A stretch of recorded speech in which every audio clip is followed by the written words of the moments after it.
Welcome to the 2026 NTT IndyCar Series season. Over the next 2 days, we're here at Phoenix Raceway for the Unser INDYCAR Open Test. This is the first time we're seeing the entire grid, a lot of new faces and new places, and a lot of questions still to be answered before we start the season here in about a week and a half. What do we think about Phoenix? You've raced at this place. What are we going to learn today? I think it's awesome that the series is back here. Love that we get to see a little bit of short oval action even before the Indy 500 as well in May. It's been a long time since we've had a little bit of oval racing before the Indianapolis 500. So a lot to learn here for these young drivers and also some of the old guys as well. I'm sure they'll be enjoying getting back here at the Phoenix Raceway. So a lot to cover, a lot of excitement, a lot of going fast and turning left.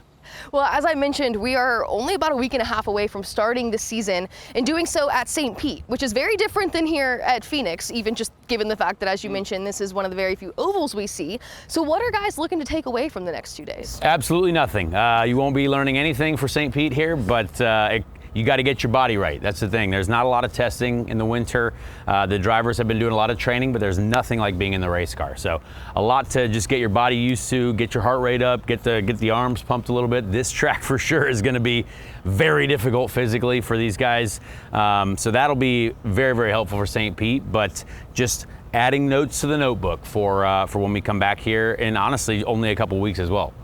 And I know this is the first time we're really getting a look at this rookie class. Thoughts on being a rookie out here? You mentioned it, not a lot of translation there between Phoenix and St. Pete, but definitely good to have some physicality time in that race car. Absolutely, yeah, and Mick Schumacher, obviously the big star rookie that we've got up against a couple other really talented rookies as well. But this track is going to challenge those guys, and both physically and mentally. And you don't want to be that guy as well that makes a mistake at a test as well. So you got to keep your mind right, keep your body ready to go, and it's going to be a tough one for these guys, but it'll be fun to watch. And Conor, in addition to the new faces that we're seeing here with the rookie class, there's also some new faces in different places coming into this 2026 season. Yeah, absolutely. You've got some big names switching teams, and there's going to be a little bit of work to get used to everyone's new faces crew-wise as well. And engineering, getting used to how, Will Power is obviously a champion in every way you can possibly say it, one of the fastest drivers in our series, but his engineer is going to need to get used to how he wants the car. What is his terminology like? And he's got a very good engineer there as well at the Andretti team. So it'll be really cool to see them get up to speed, but also Rinus VeeKay, who's obviously a very, very fast driver in the Hunkos Hollinger racing team. That's going to be really cool to see. There's honestly a lot of new liveries for the paint scheme fans that love to see how these cars going fast and turn left as well. They're gonna get used to that, but it's gonna be a lot of fun, and I think there's just so much for us to take in, and it's been such a quiet winter, and now it's finally time to get loud again.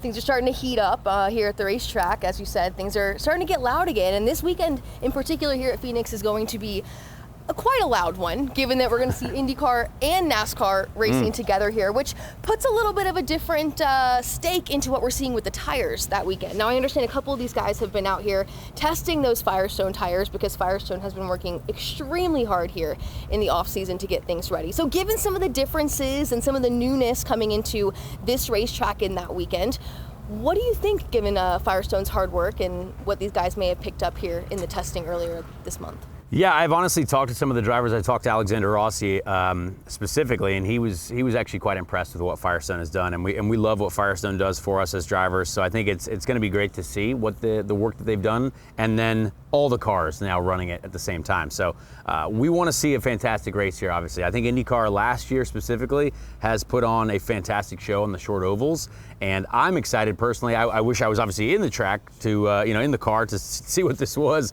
but as a fan, I'm a race fan first. I can't wait to see how everyone just gets up to speed here and gets used to these tires. But it is going to be a test session, and it is going to be a very difficult challenge for these teams to figure out what they want come race weekend. Well, Conor, if you were in the seat, put us a little bit in the seat as well. What are drivers and these teams as a whole looking to gather here from Phoenix over the next 2 days? So I think as many laps as possible, right? I think that's going to be super, super important. How do these tires degrade over a race stint, but also how fast can you go? Qualifying is going to be super important on these short ovals. As we've seen before, but we've also seen many drivers come from the back as well to win these short ovals and to just compete on these short ovals. So a lot of information, no mistakes. Obviously, that's super, super important. You don't want to be that team that doesn't get that many laps here. But yeah, it's going to be super important to understand the degradation level, but also how fast can you actually get these tires to go on a qualifying sim. And I can't wait to see what people do to try to get the pace out of it. I can't wait either. I'm excited, not only for the testing, but to get a new season started. Are you? Heck yeah, we're going racing finally. It's been far too long, but we're here. We're on an oval as well. We saw some cars dabble a little bit on the Sebring short course, which is always chaotic and bumpy. And now we got the smooth Phoenix Raceway where we can go real fast and real left, and I think it'll be awesome. Well, and hopefully here over these next 2 days, we'll be able to answer a few of the questions that we're looking at to start the season. And if you guys want to keep up with the Indy testing here, you can check out timing and scoring both on the IndyCar website and on the IndyCar app. But keep up with me and Connor. We'll be here giving you guys updates over the next 2 days here from Phoenix Raceway.